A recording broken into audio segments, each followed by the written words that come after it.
morning, everyone. This is Ed Pany. I thank all the people for the interest they have shown asking me to speak about the history of Northampton in the area. As you know, I taught at Northampton for 39 years. I'm real proud of all the students, the fine young men and women I taught over the years. We have a rich history in Northampton, a wonderful history which we have tried to preserve in this museum and also at the Northampton Historical Society at the old Siegfried Station. Well, let's start looking back in our history. Some of the first settlers in our area came here in 1727. They were Scotch-Irish, and they settled in the vicinity of Weaversville. At one time, this whole area was known as Allen Township because we received a grant from William Penn, and a Mr. Allen, who became head of Allentown for many years, named after him, gave the grants to the people who settled here. The people worked very hard to establish homes and families in the frontier, but they faced many trying circumstances. For instance, if you drive in the borough of Northampton, you will see a building on Waback Avenue. It's called the Wilson Blockhouse. Well, during the French and Indian Wars, which were from 1756 to 63, forts were built under the auspices of Benjamin Franklin, probably one of the greatest Pennsylvanians who ever lived. He actually, it's hard to believe, he actually came to the Northampton area, studied the terrain, and suggested various forts be built to protect the settlers. Well, this fort here was called the Wilson Blockhouse because it was built by Hugh Wilson, one of the first residents of what is now Northampton. He came here and he established the first grist mill, and in order to protect the inhabitants and the mill, he built that fort on the Hockendockwood Creek. And a number of years ago, it was moved to this location to better preserve it because some vandalism had destroyed some of the fort. So most of the material is from the original fort. After the French and Indian War, war clouds again hung over the nation. The Revolutionary War was on the horizon. The first soldiers in this area came from Allen Township, now Northampton. They were called the Northampton Militia. Some famous soldiers were named General Brown, General Lattimore, Thomas Craig. All these men were from the original Irish settlement. The most famous Revolutionary War member from this area was Colonel John Siegfried. We named a building in his honor, the elementary school on Lincoln Avenue. John Siegfried was a colonel in the Revolutionary War. He served under George Washington at the battles of Trenton, Brandywine, Germantown. An illustrious career. Most people do not realize that his burial site is on West 21st Street. With all the traffic going past each day, it's usually forgotten and it's not seen. Siegfried was also important to education. I, as an educator especially, remembered one contribution that he made. He provided the land for the first public school in what is now the borough of Northampton. And of course, he died at a very young age. After the Revolutionary War, we gained our independence. But then we faced the Civil War. Again, men and women from our area rallied. They joined the 153rd Regiment of Pennsylvania. Our most famous Civil War veteran, Captain Theodore Howell. His home is on Lincoln and East 21st Street. He was a captain who raised his own unit Company D. He fought at Gettysburg, he fought at Chancellorsville, he fought at Fredericksburg, wounded twice. He left the Army as the most notable Civil War veteran we had.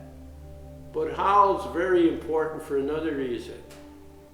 After the Civil War, the cement industry came to the Lehigh Valley. The first cement plants were located on the Lehigh River in around 1829 when we built the Lehigh Coal and Navigation Canal. Later, a man named David Saylor in what is now Copley, Pennsylvania, patented the first Portland cement in America. A boom took place. The Atlas Portland cement came first to Copley. They came to Copley because David Saylor of Copley built his first plant there. So the Atlas representatives felt there was enough raw material here to build a cement plant. Eventually, the Atlas would move to Northampton, build 3 plants called plants 2, 3, and 4, which we have in this museum on our mural. That installation was the largest cement plant in the world for many years, employing close to 5,000 people. But even more, it changed the complexion of our community. Cement plants needed employees. So they sent employment agents to Europe to entice people to come to America. Thousands of people came to America and the Lehigh Valley to work in cement plants. They came to what became Northampton, Copley, Cementon, Egypt, Fogelsville, Bath, Nazareth, Martins Creek, just to name a few. So you can imagine the thousands of people that were needed at these plants. And many were Germans, they were Austrians, they were Slovaks, they were Russians, they were Croatians. I always told my students that the cement plants were laboratories of democracy. They took all these various ethnic groups, all these religions, and they assimilated them. They assimilated them into good citizens of our country. Many would serve our country in World War I, World War II, and their descendants in recent conflicts we've engaged in. So as you can see, the cement industry was the binding force for this community.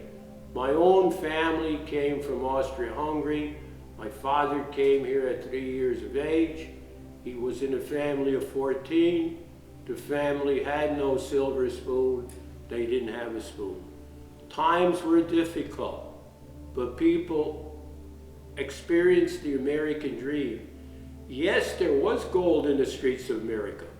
There were jobs for men and women. Most had been farmers, so they came to this country and they did improve their standard of living, and we're certainly happy with all the contributions they have made. When we look at education today, we are not doing enough to teach about our local history, our local heritage. It's unfortunate. In education today, there's so many mandates, which I realize are important, that we squeeze out some of the important factors which made our communities the communities they are today. We don't talk about our early forefathers. We don't talk about early industry. We don't talk about the foundations were laid by our past generations. We do have historical societies, but the memberships are enthusiastic, they're small. We have museums, they're costly to operate, and because of that, funding is a problem. So when you look at this chapter in our history, we have been neglecting it. Of course, we have many more serious problems in this country, but we wouldn't have a country if we wouldn't have formed the foundations that we have today in our democracy. So I have always tried to encourage people to join their historical societies. I myself formed this museum almost 25 years ago because I wanted to remember the thousands of men and women who came here and worked at the Atlas Cement Company. Also, what we have done at the museum is we recognize employees today from the 5 cement plants that still existed. This is an interesting fact. When you look at our cement history, in this area, at one time, over years, we had 30 companies and 60 plants. What is amazing to me, in our early cement plants, people basically had to walk to work, or they had to go by train. If you lived in what is now Northampton today, you could basically walk to 10 plants. What do you mean 10 plants? The Atlas had 3 plants. Dragon Lawrence is 4. Whitehall 5. Copley 6. Lehigh in West Copley 7th. Lehigh in Amrod 3. I'm at 10. And of course I have the giant over in Egypt, which at one time had 2 plants. You could see how abundant jobs were at the time. Of course, today we only have 5 plants remaining, but because of technology, things have changed. But the foundation of those plants were laid by those 30 companies that came here many years ago. So that heritage of cement is still here. And the cement named communities, Cementon in Whitehall Township is obviously named for a product. The Atlas named Northampton basically in 1909. We were named Alliance at one time, but because of mailing difficulties, we changed our name to Northampton so the company would not have any difficulties with all the mail they received. So that heritage is existing. When I look at our post office in Northampton, that sturdy building on Washington Avenue was one of the first buildings built with structural cement. It was built in 1937. It was built because our Northampton Exchange Club, again, civic responsibility, social clubs, civic clubs have done a lot for communities. They've given us parks, they've given us buildings.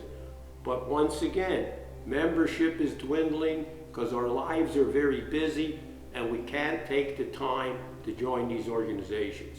Hopefully, this younger generation will see this history and come forward and help preserve more that we can do in the past. I want to thank my students. Remember, you guys called me the Pan Man. I took no offense because I always looked at a student as more as a student. I looked as a student as a friend. And thank God I've maintained that friendship now, and I thank everybody for their respect and treatment over the years. Thank you so much.